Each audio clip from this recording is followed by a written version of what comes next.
Last week, on The Ancient Magus Bride, we saw Chise express interest in attending the college. We saw Elias decide to attend with her, and we saw Chise catch a girl who randomly started falling to the ground. It is from that point that we begin episode 2. The mysterious girl does not give us much detail on why she face-planted in episode 1.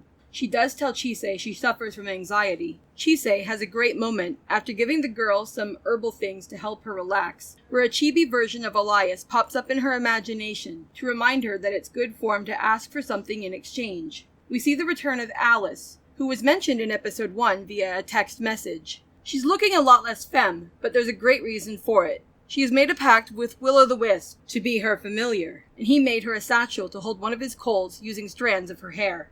I think those two are totally precious together, and they'll make an interesting parallel to Chise and Ruth. It will be interesting to see how each girl and her familiar work together and bond. We didn't have to wait long to see a great bit of comedic relief with Alice and Willow. When Elias asks Alice and Chise to show the other students how to do magic, someone says something shitty about Alice just before she goes to light and blow out a candle she's meant to use as a demonstration. Willow picks up on how upset she is, and when she goes to cast the flame, it shoots up like it's firing out of a volcano. I think Willow genuinely does like Alice, but I also think he's a little shit who's going to keep her on her toes. Chise, slaybagy that she is, lights the candle perfectly. The little salamander who helps her is a lovely shade of quartz pink, and seems so sweet and adorable when they're working together. But a few minutes later, another student says that it's just a salamander, and it's only Elias intervening that saves the kid from getting their butt kicked.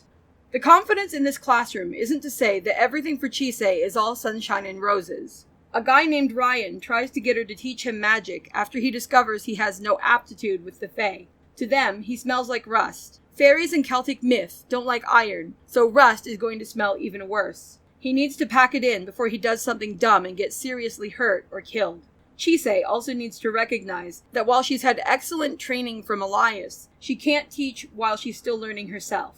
We see her face another challenge when she goes to attend her first class, after walking to it with Alice. Her mind again flashes back to the trauma she endured thanks to other students earlier in her life. It's through Alice's encouragement that she finds the strength of resolve needed to open the door.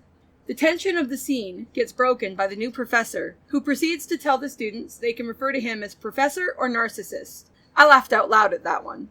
I also like how he introduced the concept of alchemy to them, before dropping the bomb that his class would be boring because it's about studying Latin.